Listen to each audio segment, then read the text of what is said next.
ce matin, nous allons parler du retour de Christ à nouveau, une espérance qui transforme notre présent. On va lire la parole de Dieu dans 2 Thessaloniciens au chapitre 2 et au verset 1 jusqu'au verset 5.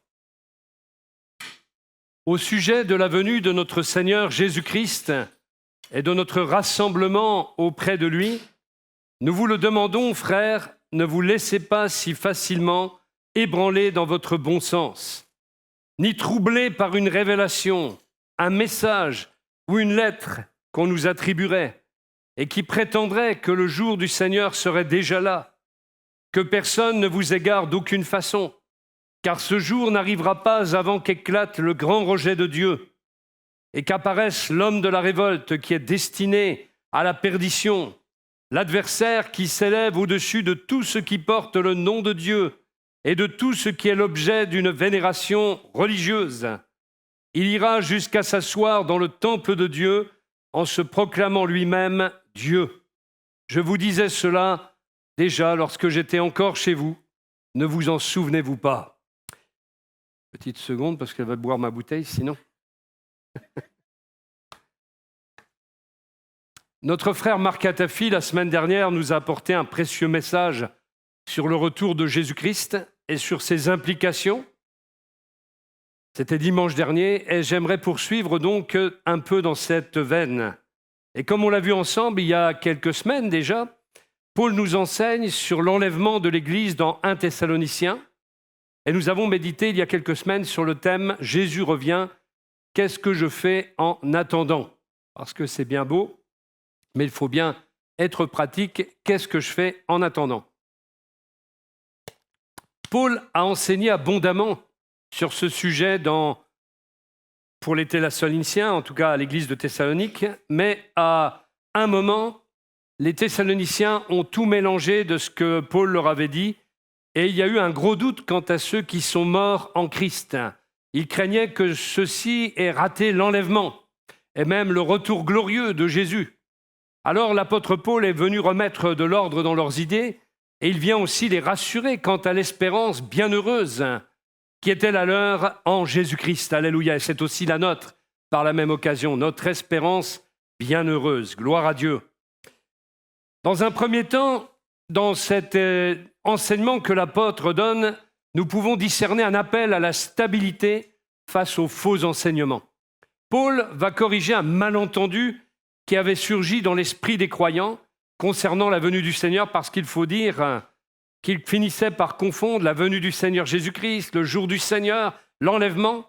Mais il faut aussi se rappeler que ces chrétiens étaient persécutés, ils vivaient dans la persécution, ils vivaient aussi une souffrance qui sévissait parmi eux, donc, et ils pensaient que la grande tribulation était venue et qu'ils n'avaient pas été enlevés. Et ils étaient donc dans le désarroi. Ils mélangeaient tout, ils ne comprenaient plus rien. Imaginez ce désarroi si nous étions à leur place. Imaginez qu'actuellement, il se passe des choses et que l'Église vive des temps troublés et que vous ne savez plus où vous en êtes dans la chronologie des événements de la fin. Waouh! Ça serait compliqué, n'est-ce pas? Eh bien, c'était leur cas. C'est pour ça qu'on ne peut pas se moquer des Thessaloniciens. Ils craignaient Dieu. C'était des hommes et des femmes qui craignaient Dieu. Il y avait des Juifs parmi eux, il y avait des Grecs, il y avait des païens, il y avait même des gens de conditions élevées. Et les croyants, aujourd'hui, peut-être contrairement à eux, n'attendent plus le retour du Seigneur parfois. Quand parfois nos comportements ne sont plus des comportements que le Seigneur approuve parce qu'on n'attend plus le retour du Seigneur, forcément. Le retour du Seigneur est un excellent stimulant pour nous garder dans une vie de sainteté. Mais parfois, on se laisse aller et notre marche ne plaît pas à Dieu. On triche, parfois, et on croit que Dieu ne voit pas. Mais Dieu te voit même quand tu triches, et il te le dit ce matin. Et il te dit, ça ne me plaît pas, ta marche. Et il attend de toi, dans un cas pareil, la repentance. Un cœur qui se déchire et qui revient à Dieu, qui admet son péché et qui revient dans une relation saine avec Dieu et n'admet pas de tricher. Quand bien même tu te trouverais toutes les excuses du monde, Dieu recherche un peuple de gens intègres. parce qu'il y a un témoignage à rendre à ce monde qui est corrompu, et Dieu se cherche un peuple intègre, un peuple qui marque sa différence par l'intégrité. Nous n'avons aucune excuse, les hommes de l'Ancien Testament, et marchaient dans l'intégrité. À Abraham, Dieu va dire « marche devant moi dans l'intégrité ». Et il était le bouclier d'Abraham pour qu'il marche dans cette intégrité. Abraham, rappelez-vous, n'a même pas voulu prendre un fil de vêtements, pas même un cadeau, un petit cadeau du roi de l'époque, parce qu'il ne voulait pas se corrompre. Il semblait aussi à Thessalonique qu'une fausse lettre circulait, et on disait que cette fausse lettre venait de l'apôtre Paul, et cela ébranlait finalement les croyants. Et cette lettre disait que le jour du Seigneur était déjà venu. C'est pour ça que l'apôtre Paul va leur dire que ce n'est pas le cas. Et dans cette lettre que Paul écrit pour corriger les choses, il nous montre bien qu'il y a une distinction entre le jour du Seigneur et l'enlèvement, et que ce sont deux événements, deux choses distinctes. Quelle que soit la source de l'inspiration qui avait ébranlé les Thessaloniciens, Paul corrige. Parce que de ce qu'on reçoit comme enseignement, découle la manière de marcher, découle la conduite. C'est pour ça que la doctrine, la saine doctrine, l'enseignement de la parole de Dieu est à la base de toute correction d'une vie d'Église. Quand l'Église va à volo, quand l'Église est divisée, quand l'Église vit n'importe comment, la seule chose qui puisse ramener dans une trajectoire divine les chrétiens, c'est la parole de Dieu, l'enseignement de la parole de Dieu. C'est en tout cas, par exemple, dans 1 Corinthiens, ce qu'on voit, l'apôtre Paul va enseigner les Corinthiens pour qu'ils reviennent dans la mauvaise voie. Ils avaient pas mal dévié, hein. C'était comme des enfants. En même temps, ils n'avaient pas beaucoup d'années de conversion, mais néanmoins, l'apôtre Paul les enseigne. Il leur donne la nourriture, la viande dont ils ont besoin pour qu'ils reviennent à un comportement digne de la vocation qui leur a été adressée. Et Paul va corriger donc dans cette lettre en enseignant, il va leur démontrer que ni l'enlèvement des croyants, ni le retour glorieux de Jésus, ni la tribulation, la grande tribulation, n'a encore eu lieu. Et c'est toujours le cas aujourd'hui. Pour les nouveaux, peut-être, je dirais qu'il y a dans l'enseignement de l'apôtre Paul la question de l'enlèvement des croyants dans 1 Thessaloniciens 4, versets 13 à 17, si je ne m'abuse, le retour glorieux de Jésus, où il enseigne pas mal de choses sur le retour glorieux sur terre du Christ, et la grande tribulation, pas la tribulation, la grande tribulation, qui est un temps d'épreuve qui va survenir sur la terre et qui va durer approximativement 7 ans, et pendant lequel le règne de l'Antéchrist, un règne de terreur, un règne où le mal va s'incarner, où le mal va proliférer sans frein, et nous allons voir un peu de quoi il s'agit, mais la grande tribulation, et puis donc il y a aussi le millénium, le règne millénaire qui suivra la grande tribulation quand Jésus sera revenu dans la deuxième phase de son retour. La première phase étant l'enlèvement, la deuxième phase est le retour terrestre de Jésus sur cette terre, et il mettra fin au règne du mal pour venir, lui, instaurer un règne de paix, d'harmonie, d'amour, de joie, etc., etc. Le millénium, le règne millénaire de Christ. L'apôtre Paul enseigne que d'autres événements donc doivent avoir lieu avant l'enlèvement, et que c'est pour ça qu'ils n'ont pas encore été enlevés à l'époque. Avant l'enlèvement de l'Église et le retour de Jésus, d'autres événements précèdent ce retour. Et il va donc enseigner ces choses, alors on va y aller, que personne ne vous égare d'aucune façon. Vous vous rappelez le gars que je vous disais, qui avait aussi écrit des livres, 2, 3 livres, pour dire des dates. Que personne ne vous égare d'aucune façon. Car ce jour n'arrivera pas avant qu'éclate le grand rejet de Dieu, c'est-à-dire l'apostasie, et qu'apparaisse l'homme de la révolte, qui est destiné à la perdition, l'adversaire qui s'élève au-dessus de tout ce qui porte le nom de Dieu et de tout ce qui est l'objet d'une vénération religieuse. Il ira jusqu'à s'asseoir dans le temple de Dieu en se proclamant lui-même Dieu. Je vous disais déjà cela lorsque j'étais encore chez vous. Vous ne vous en souvenez pas ? Vous savez ce qui le retient pour l'instant. Vous savez ce qui le retient pour l'instant, afin qu'il ne paraisse que lorsque son heure sera venue. car la puissance mystérieuse de la révolte contre Dieu est déjà à l'œuvre. Mais il suffira que celui qui le retient, celui qui le retient, jusqu'à présent soit écarté pour qu'alors paraisse l'homme de la révolte. Le Seigneur Jésus le fera périr par le souffle de sa bouche et le réduira à l'impuissance au moment même de sa venue. La venue de Christ, pas la venue de l'homme impie. L'apparition de cet homme se fera grâce à la puissance de Satan, avec toutes sortes d'actes extraordinaires, de miracles et de prodiges trompeurs. Il usera de toutes les formes du mal pour tromper ceux qui se perdent, parce qu'ils sont restés fermés à l'amour de la vérité qui les aurait sauvés. Qui aime la vérité aujourd'hui? Pas grand monde dans ce monde. Beaucoup de gens, quand vous leur dites la vérité, ils ont des écoutilles automatiques. Je vous entends plus.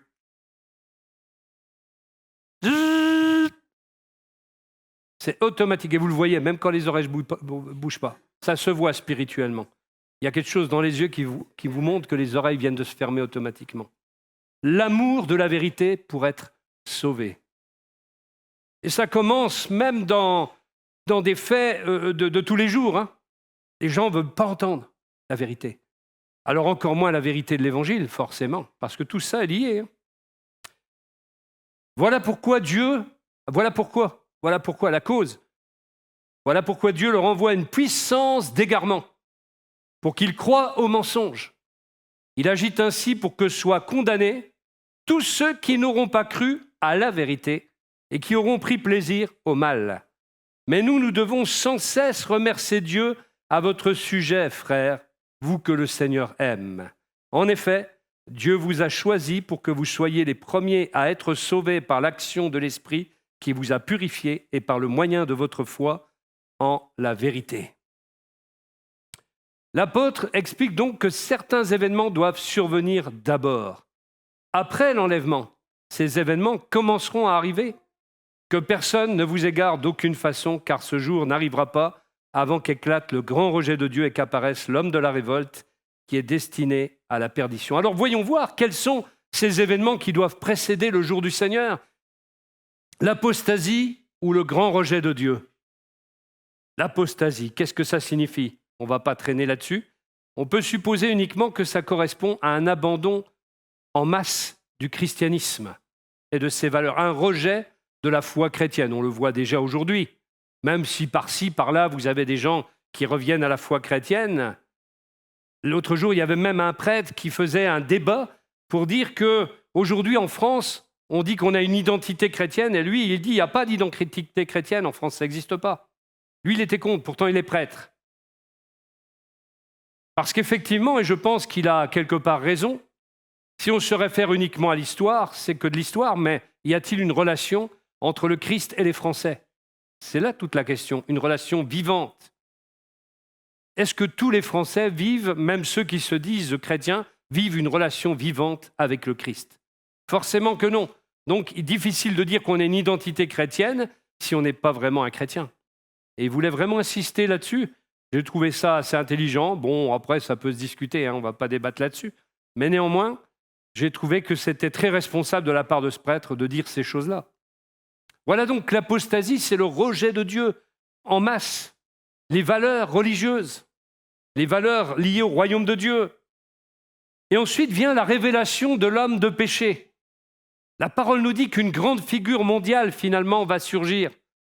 Pour ce qui est de son caractère, il nous est dit dans la parole de Dieu qu'il s'agit de l'homme de péché, ou l'homme d'iniquité, c'est-à-dire finalement l'incarnation du péché lui-même, l'incarnation de la rébellion.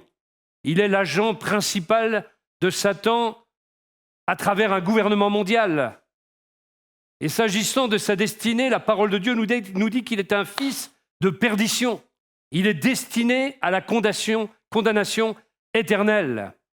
Les Écritures, la Bible, la parole de Dieu contient beaucoup de descriptions d'importants personnages à travers l'histoire à venir, qui surgiront durant la tribulation. Et il est difficile de savoir si ces différents noms s'appliquent à la même personne. les commentateurs, les théologiens, etc., disent que l'homme de péché pourrait être un antichrist juif. D'autres enseignent qu'il sera la tête païenne de l'Empire romain ressuscité. Nous avons dans la parole de Dieu différentes descriptions. Ne comptez pas sur moi ce matin pour vous dire qui est l'Antichrist. Ne comptez même pas sur moi pour chercher qui c'est. Pourquoi faire?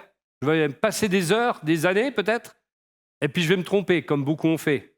Même des frères les plus sages, des frères éminents que je connais, qui ont cherché et qui m'ont même annoncé. C'est n'importe quoi de dire ça. Il y en a un qui disait que c'était le prince Charles, je crois. Ah, c'est un vieux débris maintenant, le prince Charles. Vous l'imaginez en gouvernant mondial? Il y en a même qui ont dit c'est Juan Carlos. Bah, encore pire. Maintenant, ils disent que c'est le fils à Juan Carlos. Mais taisons-nous, ne disons pas des sottises pareilles. La parole de Dieu nous dit dans 2 Thessaloniciens 2, verset 3, si vous voulez noter, 2 Thessaloniciens 2, verset 3, qu'il est l'homme de péché et le fils de perdition. Il est décrit dans 1 Jean 2, verset 18, comme l'antichrist. Il est décrit comme la petite corne dans Daniel, chapitre 7, verset 8, comme quelqu'un qui est chef d'un royaume mais qui n'a pas beaucoup de puissance au départ. Comme un roi au visage arrogant et blasphématoire dans Daniel 8.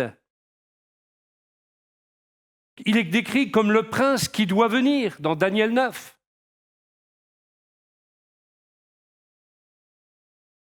En fait, tout est écrit. Vous pourrez même reprendre cela en reprenant le PowerPoint sur le site Internet. Il est considéré aussi dans Zacharie 11 comme le berger inutile. C'est forcément vrai. Il est décrit comme la bête qui monte de la mer dans Apocalypse 13. Il peut être la bête qui monte de la terre également dans Apocalypse 13 toujours. Comme la bête écarlate avec 7 têtes et 7 cornes. Soit ça s'applique à la personne, soit au système qu'il va mettre en place, dont il sera la tête, forcément. Le roi du Nord, certains disent qu'il pourrait être le roi du Nord, d'autres le roi du Sud, allez savoir. D'autres le lient aux faux prophètes, mais à mon avis, ce sont 2 personnages distincts. Un qui s'occupe des choses religieuses, un qui s'occupe de sa petite personne et de son règne satanique. Il y en a même qui disent que c'est Gog de la terre de Magog, décrit dans Ézéchiel 38 et 39, à ne pas confondre avec le Gog d'Apocalypse 20, verset 8, qui surgit, lui, après le millénium, et qui est une autre personne, forcément. Il est aussi, et c'est important, cette description qu'en fait Jésus dans Jean, chapitre 5, verset 43, celui qui vient en son nom propre. L'homme de péché a donc reçu une variété d'identifications tout au long des siècles, tout au long de l'histoire de l'Église. Certains ont même identifié la bête antichrist avec l'Église catholique romaine, avec le pape, l'Empire romain aussi, la forme finale de la chrétienté apostate. D'autres ont vu dans l'antichrist la réincarnation de Judas, un peu stupide, la réincarnation de Néron, l'État juif même. Certains ont vu l'État juif comme étant l'antichrist. D'autres ont vu Mahomet, mais il est trop tard, il est mort. Luther même, imaginez Luther, le réformateur, il y en a même qui ont cru que c'était l'antichrist. Napoléon, ah ben c'était pas lui. Oh oui, parce que Napoléon, quand même. Hitler, par contre, ça aurait pu être lui. Il avait beaucoup d'aspects qui ont un rapport avec la description de l'Antéchrist. Mais comme l'histoire n'est qu'une répétition de faits orchestrés pendant plusieurs périodes, eh bien, vous retrouvez les mêmes choses récurrentes qui reviennent. Mussolini, il y en a qui ont dit aussi. En fait, la Bible dit tout simplement qu'il est l'incarnation de Satan. Voilà. Aucun nom ne vous est donné dans la Bible. Cherchez pas. Mais il est l'incarnation de Satan. Satan va s'incarner en lui pour imiter Dieu qui s'est incarné dans la personne de Jésus-Christ. Paul nous dit qu'il s'opposera de manière violente à toute forme de culte divin. et qu'il s'intronisera lui-même dans le temple de Dieu à Jérusalem comme étant Dieu et même au-dessus de Dieu. Cette description l'identifie clairement comme étant l'Antéchrist, qui s'oppose à Christ et qui veut se placer lui-même à la place du Christ. Antichrist, je vous dirais quand même une petite nuance, veut dire anti-oint. Christos, en grec, c'est oint. C'est le Messie, anti-Messie, anti-messianique, anti-onction, anti-oint. Voilà ce qu'est l'Antichrist. Ça remet les perspectives aussi en jeu. Daniel, chapitre 9, verset 27, et Matthieu, chapitre 24, verset 15, nous montrent que cette action blasphématoire que l'Antéchrist va mener aura lieu au milieu de la période de la grande tribulation, après cette alliance qu'Israël doit faire avec ce faux Messie. Ceux qui refuseront alors de l'adorer seront persécutés et beaucoup vont mourir en martyrs. Et Paul rappelle aux Thessaloniciens qu'il leur en avait déjà parlé lorsqu'il était avec eux. « Ne vous souvenez-vous pas que je vous en ai parlé » dit-il. Pourtant, avec les enseignements contradictoires qu'ils recevaient et qui semblaient les conforter dans la pensée qu'ils étaient déjà arrivés dans la tribulation, ils avaient oublié déjà ce que l'apôtre avait dit et les événements qui devaient précéder la grande tribulation. Et nous oublions tous si facilement que nous avons besoin parfois qu'on nous rappelle de temps à autre les vérités fondamentales de la foi. Amen. C'est à ça qu'on s'attend. Troisième chose qu'on constate dans ce texte, alors j'ai un peu insisté tout à l'heure là-dessus. Ils avaient connaissance, les Thessaloniciens, de ce qui arrêtait, restreignait, freinait, je vous dis toutes les significations du mot grec, la manifestation pleine et entière de l'homme de péché.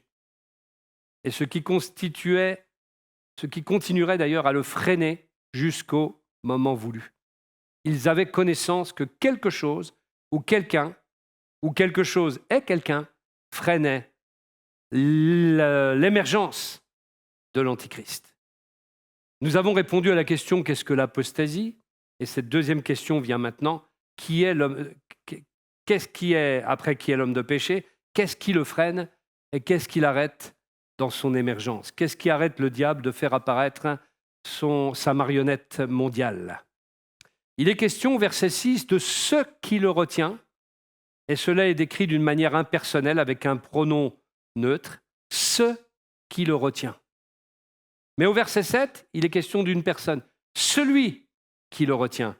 Donc il y a deux choses qui retiennent l'Antichrist d'émerger. Il y a quelque chose et il y a quelqu'un qui, de manière consciente, avec un objectif, un plan, un dessein bien précis, le retient de façon à s'assurer que l'homme d'iniquité ne se manifeste qu'au moment approprié, au moment voulu de Dieu, au temps fixé en quelque sorte. Vous savez que Jésus est venu au temps fixé. Eh bien, il y a des temps, des saisons qui sont décrétées par Dieu et personne ne peut empêcher ces temps et ces saisons de s'accomplir au moment voulu. Quand Jésus, accomplissant les prophéties, est venu, c'était au temps fixé par Dieu. Et chaque élément de la prophétie s'est accompli dans la personne de Jésus et s'accomplira encore dans la personne de Jésus, car tout n'est pas encore complètement accompli. Pour moi et pour beaucoup d'autres commentateurs, ce qui le retient, c'est l'Église. L'Église véritable, l'Église colonne et appui de la vérité, car vous savez qu'il n'y a pas possibilité d'être sauvé sans l'amour de la vérité. Donc c'est l'Église colonne et appui de la vérité qui est cette entité qui retient l'émergence de l'Antichrist, sa présence sur terre en tant qu'habitation du Saint-Esprit. Et celui qui le retient, cette fois-ci entité bien dénommée en tant que personne, c'est le Saint-Esprit qui est présent sur cette terre et qui demeure dans l'Église et dans le croyant individuellement. Et c'est la description de ce qui retient, réfrène, restreint, limite Satan et l'émergence de son Antichrist. Cela nous rappelle un texte de Genèse chapitre 6, verset 3, où il est écrit « Alors l'Éternel dit, mon esprit ne va pas lutter indéfiniment avec les hommes à cause de leurs fautes. Ce sont des êtres dominés par leur faiblesse. je leur donne encore 120 ans à vivre. C'était au temps de Noé. Mais depuis, Dieu n'a cessé par l'action de son Saint-Esprit de communiquer la vérité aux hommes et aux femmes de cette terre. Il essaye par tous les moyens d'attirer à Jésus, c'est son rôle, c'est son ministère, il essaie d'attirer à Jésus tous les hommes afin qu'ils parviennent à la repentance. C'est pour ça qu'il ne tarde pas, qu'il tarde dans son retour, parce qu'il ne veut pas que les hommes soient perdus, il veut que tous soient sauvés et parviennent à la repentance. Il veut qu'un maximum d'hommes et de femmes soient sauvés. Voilà l'œuvre du Saint-Esprit, donc en train de restreindre le mal sur cette terre. L'Esprit qui demeure dans les croyants nous rappelle qu'ils sont le sel de la terre et la lumière du monde. Le sel étant un conservateur qui en plus empêche le progrès de la corruption, de la pourriture. La lumière, elle expulse les ténèbres. Dès que vous allumez une allumette, craquez l'allumette et même s'il fait noir, d'un seul coup il fait jour. Voilà. Quand vous ouvrez les volets, même s'il fait noir, d'un seul coup il fait jour. La lumière expulse les ténèbres, c'est-à-dire la sphère que les hommes aiment à cause de leurs mauvaises actions surtout. Les ténèbres ne l'ont pas reçu. Vous vous rappelez, les ténèbres ne l'ont pas reçu. À cause de leurs mauvaises actions, de leurs mauvaises œuvres. Quand le Saint-Esprit partira du monde, ça sera en tant que résident permanent dans l'Église et dans les croyants, et le frein de l'iniquité aura disparu quand l'Église et le Saint-Esprit, dans son rôle de résident permanent dans l'Église, auront disparu.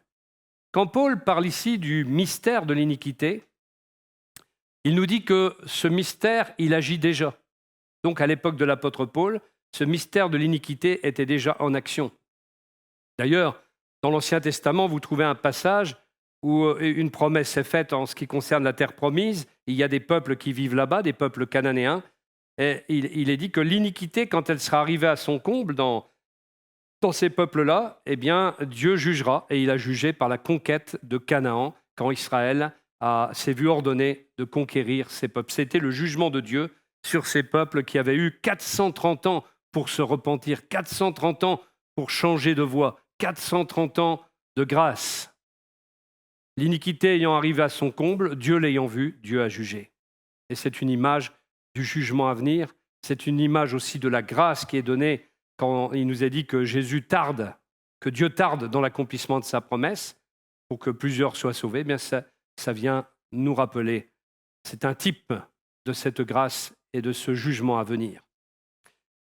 Nous comprenons, quand Paul parle de mystère de l'iniquité, qu'il y a là-dessous, sous la surface, un énorme esprit de désobéissance, de rébellion contre Dieu, qui était déjà à l'œuvre et qui progresse de plus en plus. Il œuvre sous la forme d'un mystère, non pas que ce soit quelque chose de mystérieux en soi, mais tout simplement quelque chose qui ne s'est simplement pas encore pleinement manifesté.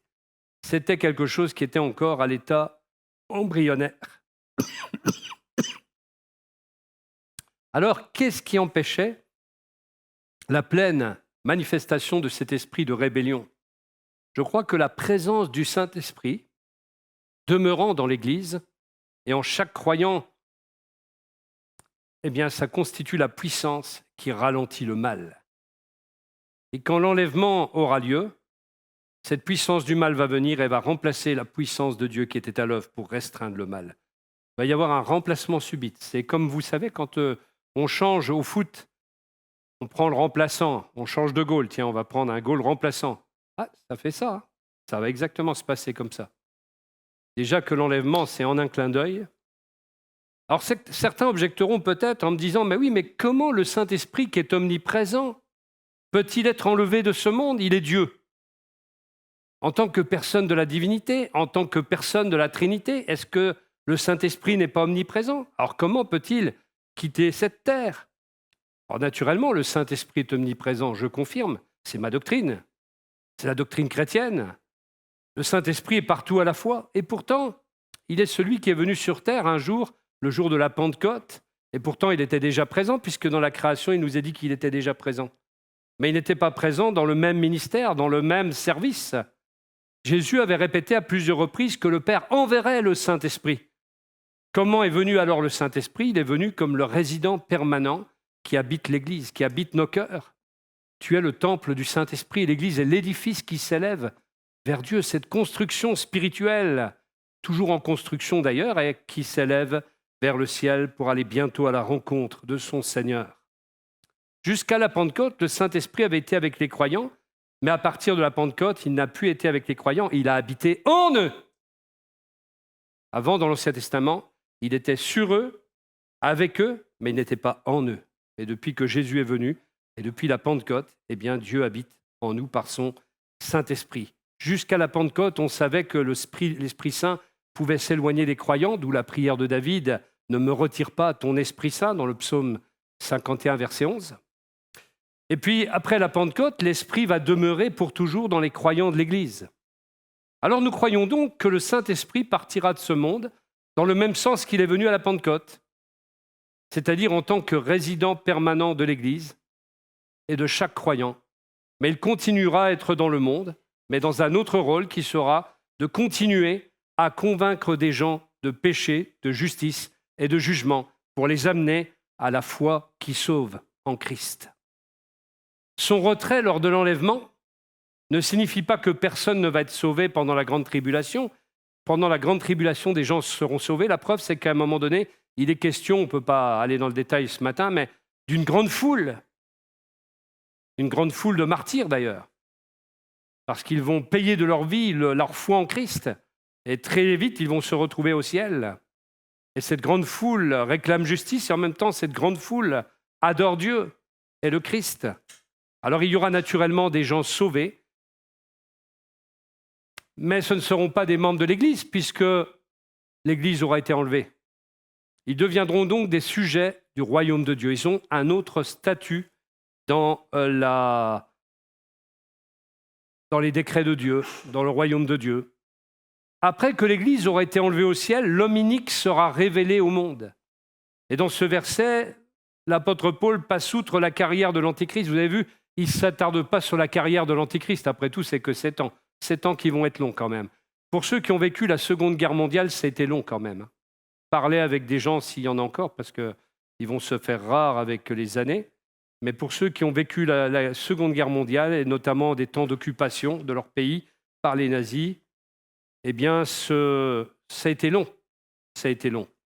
Même si 7 ans, aujourd'hui, ça nous paraît court, quand vous souffrez, c'est long. Et l'apôtre Paul passe outre la carrière de l'Antéchrist et il décrit très vite, la condamnation finale de l'Antéchrist. On a l'impression qu'à peine révélé, l'Antéchrist est détruit. Vous avez vu? Parce que pour Dieu, un jour est comme 1000 ans.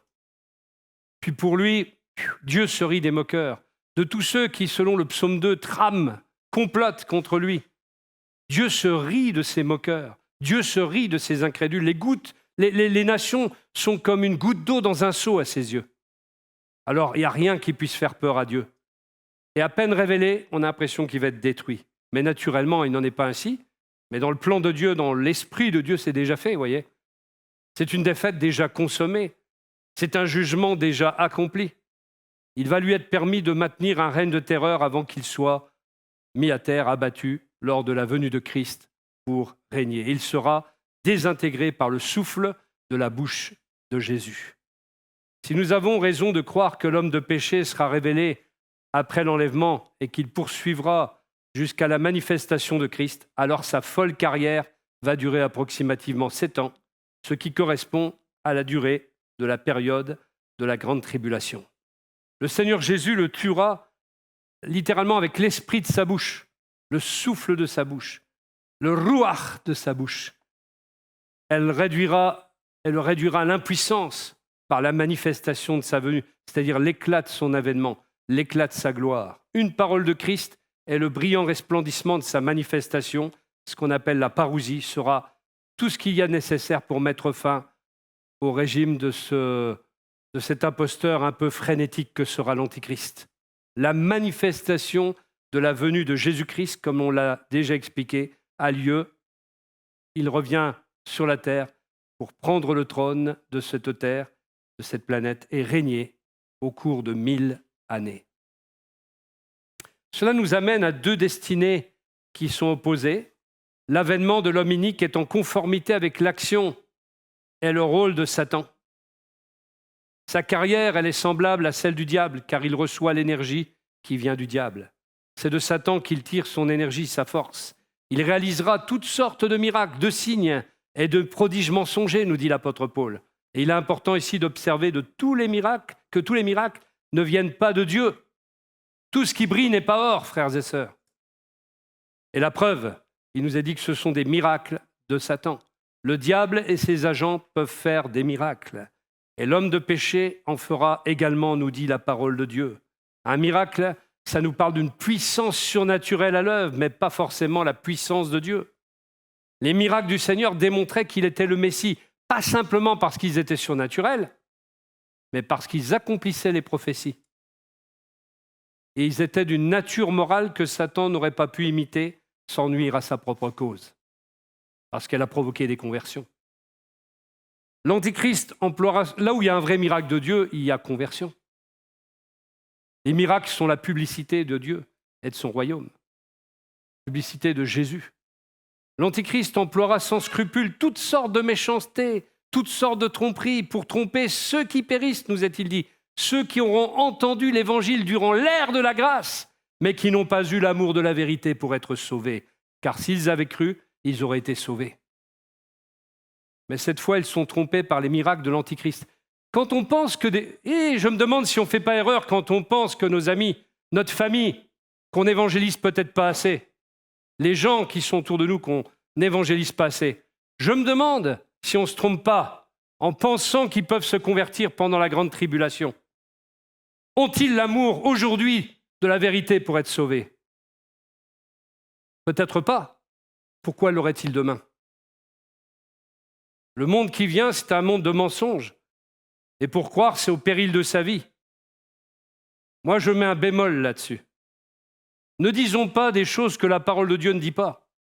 Est-ce que la parole de Dieu nous dit que les gens qui ont entendu l'Évangile aujourd'hui, mais qui ne se sont pas convertis, vont être sauvés demain? Ce n'est pas écrit. Peut-être que ce sera le cas, mais c'est un petit peut-être. La parole de Dieu nous dit qu'à ces gens, Dieu va envoyer une puissance d'erreur pour qu'ils croient au mensonge. Le mensonge, c'est naturellement la prétention de l'Antichrist à être Dieu, et certains vont y croire. Ils vont s'attacher à ce personnage. Vous avez déjà vu comment certains se sont attachés à de grands idéologues, comme Staline, même comme Hitler.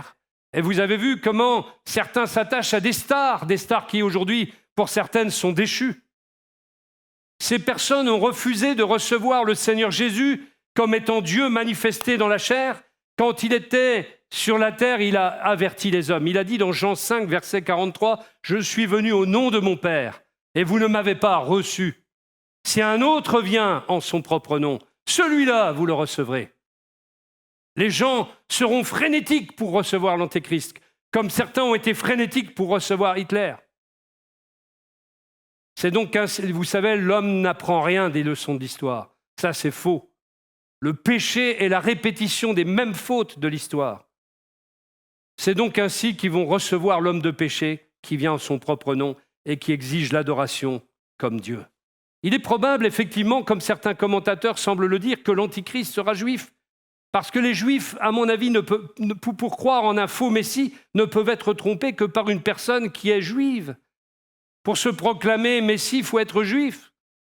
Et ils ne peuvent adhérer à sa personne pendant un temps, jusqu'à ce qu'il les trompe, et montre sa volonté de les détruire. Vous voyez bien la montée de l'antisémitisme aujourd'hui. Eh bien, ce n'est pas quelque chose d'anodin, c'est un signe des temps. Et même s'il semblera pacifier les choses à un moment donné, grâce à ce traité d'alliance qu'il va faire avec Israël, néanmoins, ensuite, eh bien, il va présenter son vrai caractère, sa vraie manifestation. Et donc, à moins qu'un faux Messie ne revendique sa descendance de la tribu de Juda et comme venant de la famille de David, je ne vois pas comment les Juifs pourraient accepter un faux Messie. Si on se réfère au verset 12, il agite ainsi pour que soient condamnés tous ceux qui n'auront pas cru à la vérité et qui auront pris plaisir au mal. Il semble que ceux qui entendent l'Évangile dans notre temps de la grâce, mais qui ne se confient pas en Christ, n'auront pas d'autre opportunité pour être sauvés après l'enlèvement, quand on lit ce texte. Si les hommes ne croient pas maintenant dans le Seigneur Jésus, ils croiront alors en l'Antéchrist. Combien aujourd'hui croient aux soucoupes volantes, aux extraterrestres qui vont venir? Et c'est comme ça qu'on expliquera l'enlèvement de l'Église. Ça se trame déjà, tout ça. Il est dit que tous seront jugés, condamnés à cause de leur incrédulité et de leur amour du mal. Dans Luc chapitre 14, verset 24, dans sa parabole avec les invités, Jésus va dire à la fin, ça va être sa conclusion, de ces noces auxquelles il a invité des gens, car je vous le dis, aucun de ces hommes qui avaient été invités ne goûtera de mon souper. Aucun de ceux qui avaient été invités ne goûtera de mon souper, pour avoir refusé l'invitation, bien entendu. Alors nous savons que beaucoup seront sauvés durant la période de la tribulation. Nous savons par exemple, par la parole de Dieu, que 144 000 Juifs seront sauvés et qu'ils deviendront les messagers de Dieu pour la prédication de l'évangile du royaume dans ce monde, partout dans le monde même. Et au cours de leur ministère, beaucoup d'autres seront sauvés, qu'ils soient juifs ou païens. Mais il semble que ceux qui seront sauvés sont ceux qui n'avaient jamais entendu l'évangile clairement présenté dans ce siècle présent et qui n'ont jamais eu l'occasion de refuser délibérément le Sauveur, car il s'agit de cela. Nous l'avons vu, Paul passe ensuite aux croyants de Thessalonique. Il va leur parler de leur appel. En fait, il passe vite sur ces choses. Ce n'est pas le plus important. Le plus important, c'est comment tu marches quand tu sais que Jésus revient. Et il leur parle de leur appel. Il leur parle de leur destinée. Il leur dit qu'ils sont les frères bien-aimés du Père, bien-aimés du Seigneur. Il rappelle que Dieu les a choisis. La Bible enseigne clairement que Dieu choisit les hommes pour le salut. Mais la Bible n'enseigne jamais que Dieu choisit des gens pour la condamnation. Lisez la parole de Dieu, ce n'est pas écrit. S'il y en a qui sont fils de perdition, c'est parce qu'ils l'ont voulu. Judas a eu le choix. Il a choisi la mauvaise voie.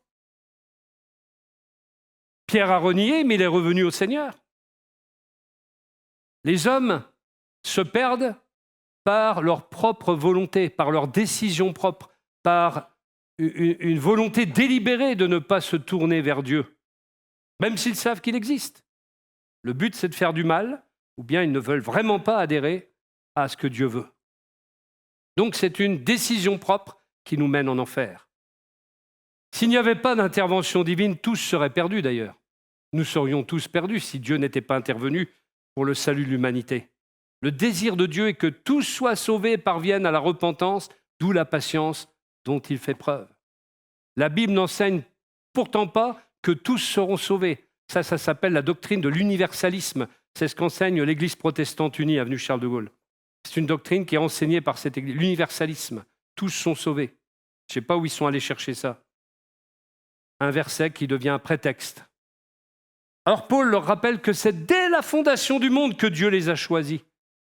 Parce que Dieu nous aime. Il les a choisis pour le salut, tandis que les incrédules seront condamnés. Ils n'ont pas été choisis pour la condamnation. Ils seront condamnés à cause de leur propre volonté, à cause de leur incrédulité. Ils seront voués à la destruction éternelle. Il leur rappelle aussi qu'ils sont choisis à travers la sanctification par l'Esprit, cette mise à part. On voit là l'œuvre du Saint-Esprit antérieure à la conversion. Il a déjà travaillé notre cœur. Il travaille à séparer des gens du monde pour Dieu et il les convainc de péché, de justice, de jugement. Il les attire à Christ.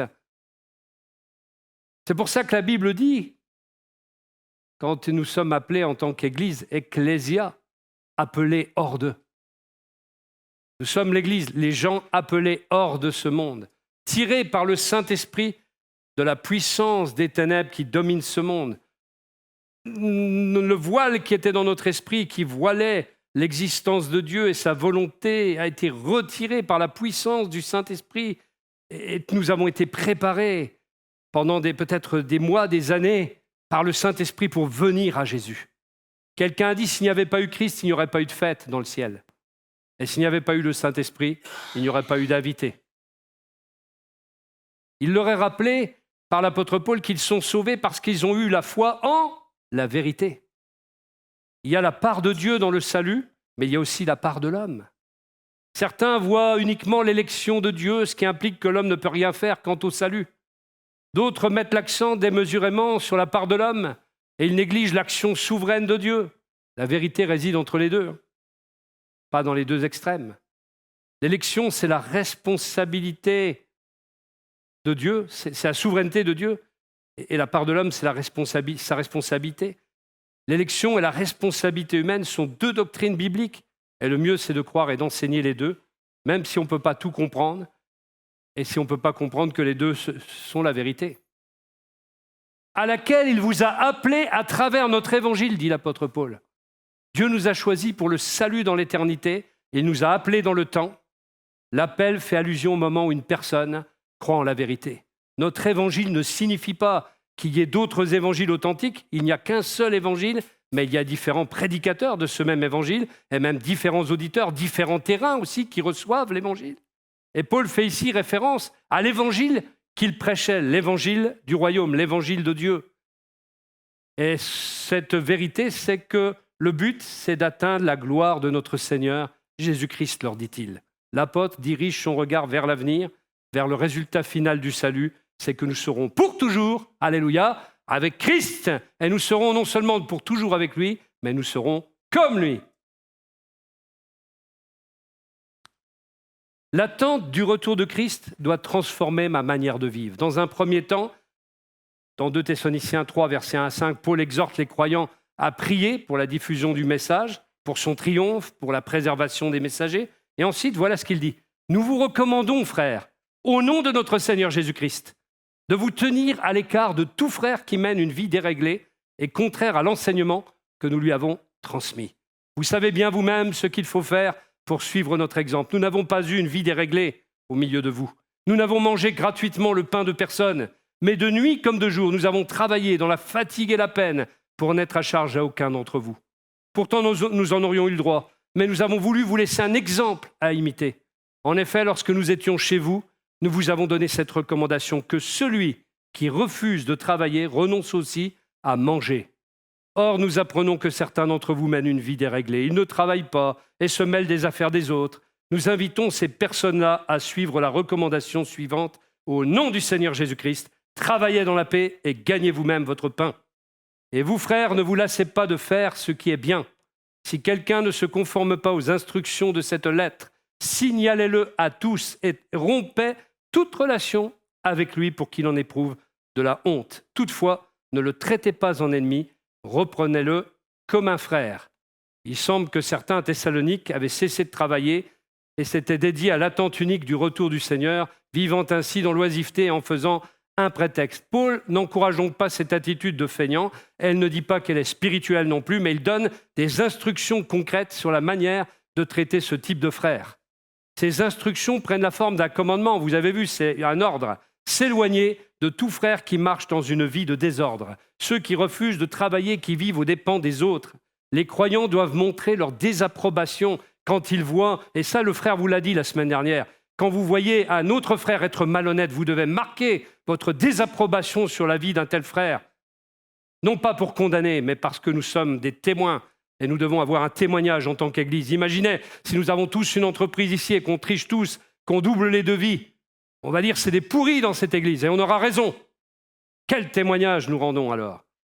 Les croyants doivent montrer leur désapprobation face à un tel frère qui refuse et refuser de se joindre socialement à eux, comme vous l'avez vu.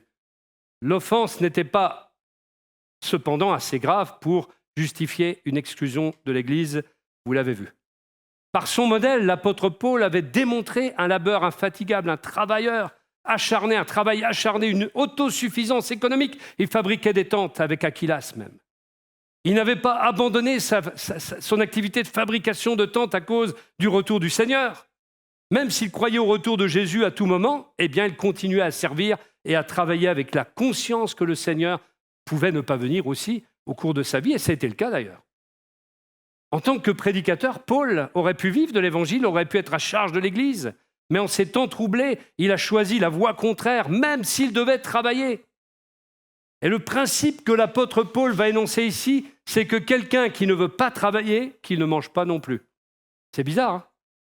Cela n'a rien à voir avec la bonté que nous devons manifester en tant que croyants, mais ce n'est pas de la bonté que d'encourager la paresse. L'amour se réjouit de la vérité. Charles Spurgeon, le prince des prédicateurs, a dit « L'amour le plus véritable pour ceux qui font erreur n'est pas de fraterniser avec eux dans leur erreur, mais d'être fidèle à Jésus en toutes choses. » Alors soyons sévères pour reprendre ceux qui sont répréhensibles. Dans ce que je disais tout à l'heure dans 1 Corinthiens, la discipline et l'enseignement de la parole de Dieu, c'est ce qui a redressé l'église de Corinthe. Paul va donc exhorter chacun à s'occuper de ses propres affaires, car l'oisiveté conduisait certains à s'occuper des affaires des autres. Alors il les exhorte à gagner leur propre pain et aussi à ne pas se lasser de faire le bien. Quant à ceux qui refuseront d'obéir, vous avez vu, la discipline de l'Église consistera à ce qu'ils ne participent plus socialement avec eux. Le but étant de leur faire honte quant à leur conduite et les amener à changer de vie. Je voulais vous laisser, pour terminer, quelques éléments, parce que vous savez qu'aujourd'hui, la doctrine de l'enlèvement de l'Église, elle est fortement attaquée. Pourquoi croire à l'enlèvement avant la tribulation ? Il y a même des jeunes pasteurs qui, parce qu'ils font de la théologie, etc., sont embarqués dans des raisonnements.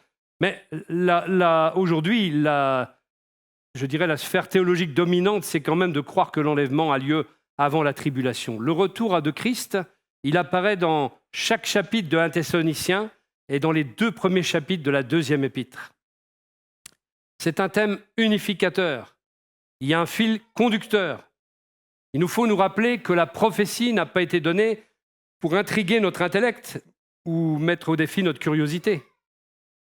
L'objectif du retour de Christ, c'est d'exercer une influence transformatrice sur nos vies. Si croire au retour de Jésus ne change rien dans ma vie, autant même pas y croire alors. Pour les croyants, l'espérance du retour imminent de Christ a des implications de grande importance. Première chose, elle devrait avoir une influence purificatrice dans nos vies. Elle devrait nous conduire à la prière, veiller et prier, car vous ne savez ni le jour ni l'heure, et à travailler pour le salut des perdus. Elle devrait nous encourager à résister malgré les persécutions et les épreuves. Elle devrait nous amener à réduire notre accumulation de biens matériels, car leur valeur va diminuant au fur et à mesure que le Seigneur va revenir.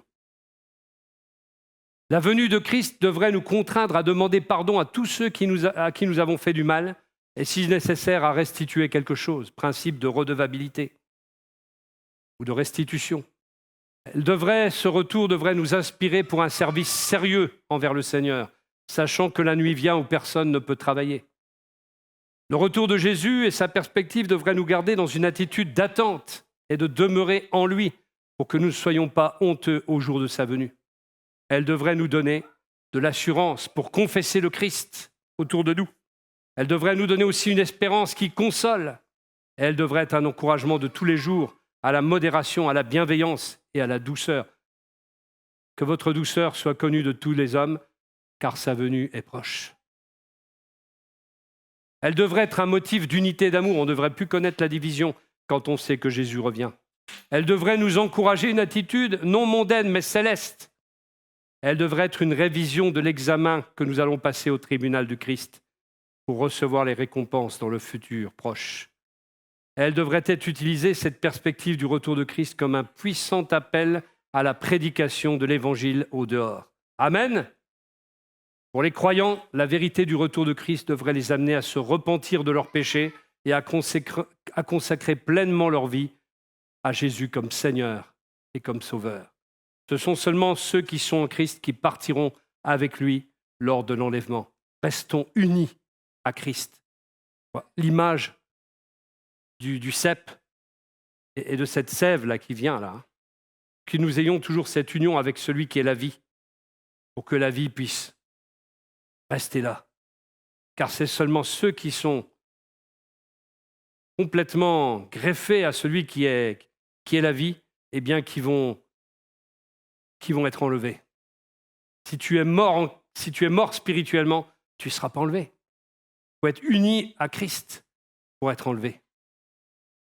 communion avec Christ. C'est ça que ça veut dire. Le reste sera laissé en arrière, left behind, comme le film, pour le jugement. Et si c'était aujourd'hui? C'est la raison pour laquelle je veux développer rapidement ces quelques arguments, mais vite. Le premier argument, c'est basé sur l'imminence. Jésus revient bientôt. Beaucoup de versets indiquent que les chrétiens devraient attendre la venue du Seigneur à tout moment. Nous devrions être en train de veiller et d'attendre, car nous ne savons pas le moment de sa venue. Si l'Église doit passer par la tribulation, alors nous ne pouvons pas être en train d'attendre qu'il vienne à tout moment. Il y a un petit paradoxe, vous voyez. En fait, il ne pourrait pas venir au moins pendant 7 ans, car nous ne sommes pas encore dans la tribulation. Et quand elle surviendra, elle durera 7 ans. La perspective d'un enlèvement avant la tribulation est donc la seule qui puisse être crédible si Christ doit venir à tout moment. Donc chaque fois que vous mangez de ce pain et que vous buvez de cette coupe, vous annoncez la mort du Seigneur, et ceci jusqu'à son retour, nous dit Jésus nous dit Paul à travers la Sainte Seine. Ainsi, ça impliquait que le Seigneur pouvait devenir durant leur vie. Il nous dira aussi, quant à nous, nous sommes citoyens du royaume des cieux. De là, nous attendons ardemment la venue du Seigneur Jésus-Christ pour nous sauver, car il transformera notre corps misérable pour le rendre conforme à son corps glorieux, par la puissance qui lui permet de tout soumettre à son autorité, de s'accaparer toutes choses, dit une autre version. Tout au long de son histoire, l'Église a maintenu que le temps de la venue de Christ est inconnu et que c'est pour cela qu'il peut avoir lieu à tout moment. Et beaucoup de textes vont dans le sens d'une imminence de son retour. Même quand Jésus dit « tenez-vous prêts », car c'est un moment que vous n'auriez pas imaginé, c'est à ce moment non imaginé que le Fils de l'homme viendra. Le second argument est basé sur la promesse que l'Église sera libérée de la colère qui doit venir. Dans Romains chapitre 5, verset 9, Paul dit que par Jésus nous serons sauvés de la colère à venir. 1 Thessaloniciens 1,10 décrit aussi le Seigneur Jésus comme étant le libérateur de la colère à venir. Et le verset 9 nous dit que Dieu ne nous a pas destinés à la colère, mais au salut par le moyen de notre Seigneur Jésus-Christ. Le mot colère ici semble faire référence à la colère qui va se déchaîner dans la période de la grande tribulation, dans cette période de jugement de Dieu sur les incrédules. Le contexte est favorable pour penser qu'il s'agit de la colère de la tribulation. Dans Apocalypse 3, verset 10, Christ promet de garder son peuple de l'épreuve qui doit venir sur le monde entier. Le mot grec qui est employé est ek, hors de, comme l'Église a été hors du monde, hors de cette épreuve, hors de ce temps d'épreuve. On retrouve cette constante, vous voyez. Promet de garder donc son peuple de l'épreuve à venir sur le monde entier pour éprouver les habitants de la terre. La structure du livre de l'Apocalypse appuie également l'enseignement de l'enlèvement avant la tribulation. Parce que dans les chapitres 2 et 3, l'Église est contemplée sur la terre, mais après le chapitre 3, vous n'entendez plus parler de l'Église, elle n'est plus citée comme étant sur la terre, et dans les chapitres 4 et 5, on voit les saints dans le ciel qui portent les couronnes des vainqueurs, etc. Et ensuite vient la tribulation sur la terre du chapitre 6 au chapitre 19. Mais les saints de l'Église sont déjà dans le ciel.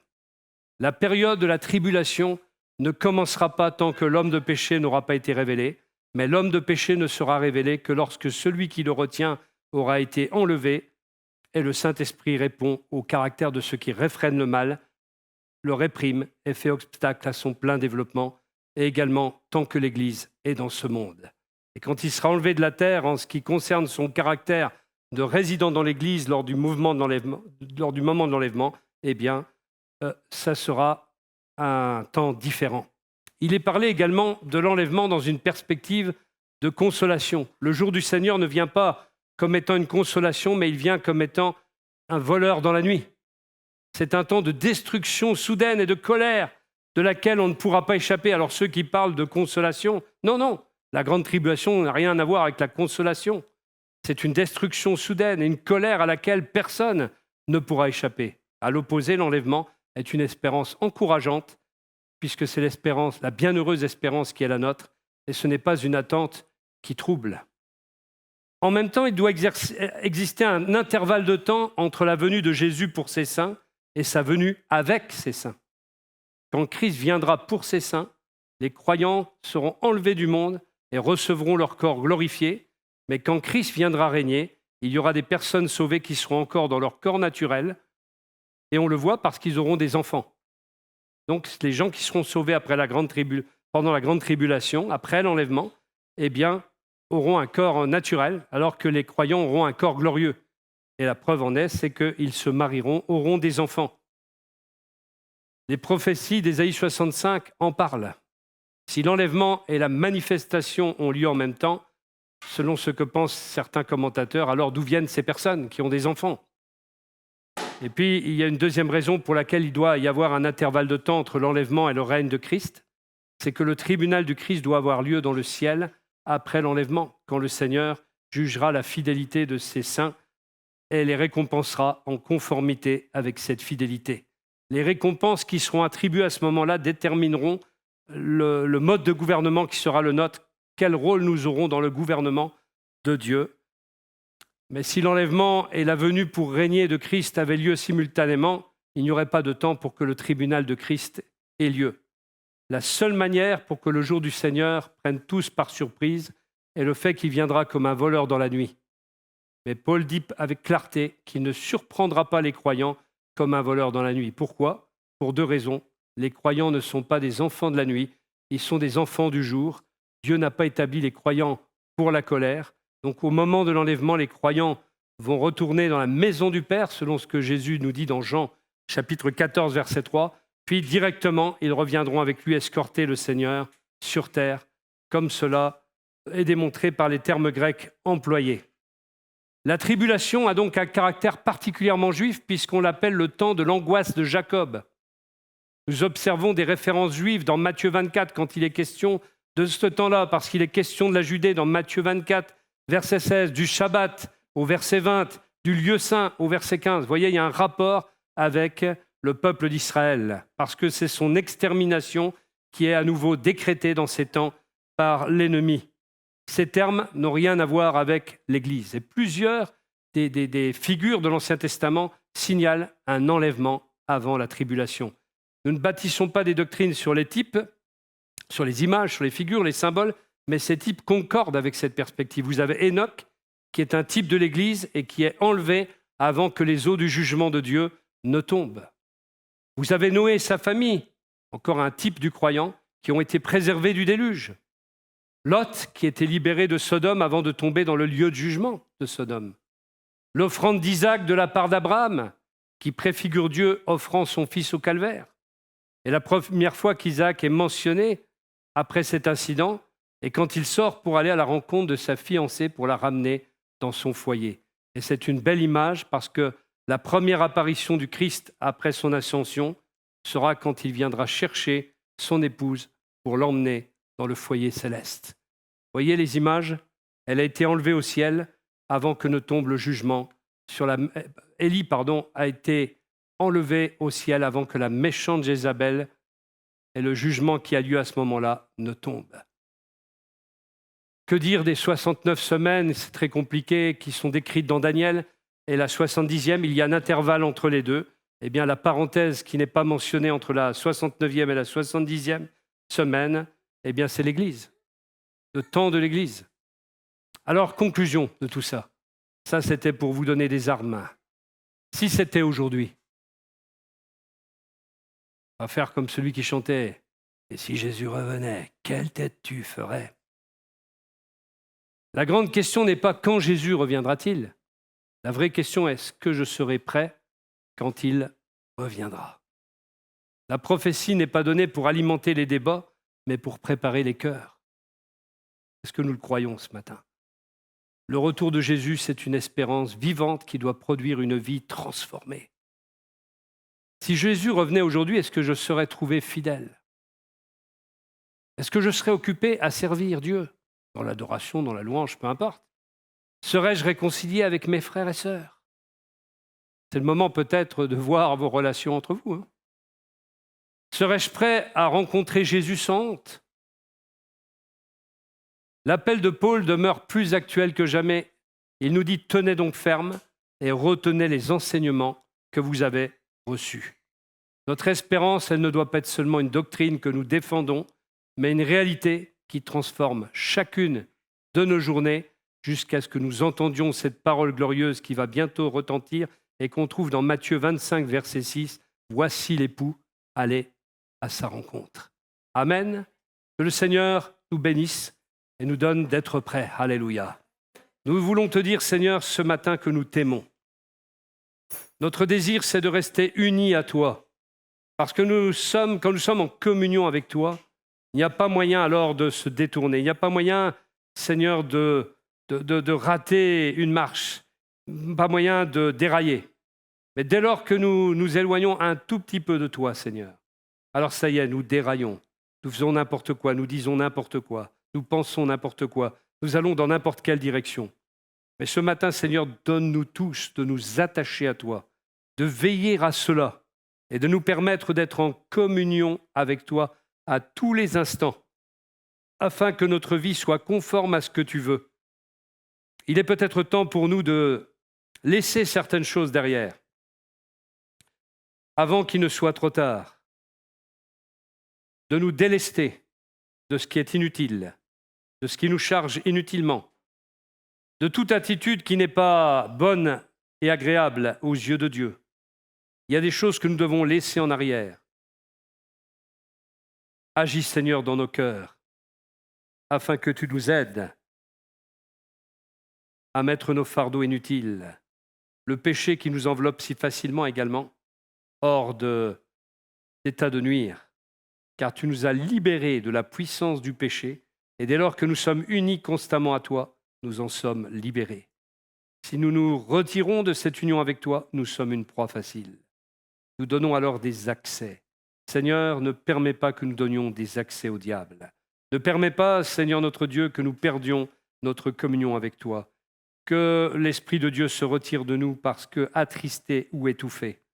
Seigneur, donne-nous d'avoir une bonne attitude, une attitude sainte, une attitude irrépréhensible, sans tache devant toi, afin que l'Église que tu viens chercher soit comme tu le veux, Seigneur.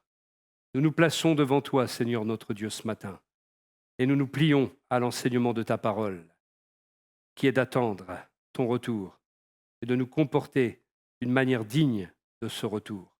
Qu'à toi soit toute la gloire, au-delà des doctrines, au-delà des arguments théologiques qui peuvent être discutés ici et là. Seigneur, ce que tu veux, c'est que nous soyons prêts et que nous ayons la conduite de gens qui sont prêts. Père Céleste, nous te remercions pour ta parole. À toi la gloire. Amen.